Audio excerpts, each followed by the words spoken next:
C'est quoi l'économie de guerre? Quelles vont être les conséquences pour nous au quotidien? Donc, compte tenu de l'ampleur, on vient de le voir, de la dette publique, que ce soit en France, dans la zone euro, dans l'Union européenne également, et ça va entraîner, encore une fois, une augmentation des taux d'intérêt.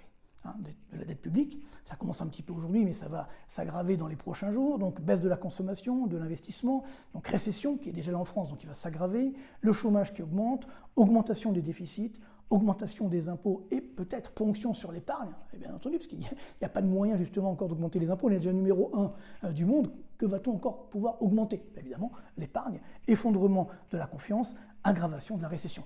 Voilà où ça peut nous emmener cette économie de guerre. Voir cette guerre si elle devient vraiment effectivement effective. Sans parler bien entendu d'un krach boursier, on voit que les marchés commencent à s'inquiéter aujourd'hui.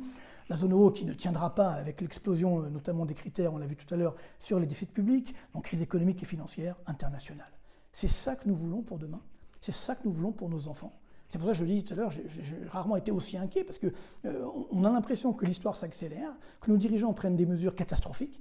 Alors, les Américains justement sont en train de préparer des plans de paix peut-être, mais surtout des accords entre donc les États-Unis d'un côté, la Russie, la Chine, l'Inde, et nous on va être au milieu. Évidemment, on va être comme d'habitude le dindon de la farce. C'est extrêmement dangereux. Arrêtons de jouer avec le feu parce qu'on va finir par se brûler.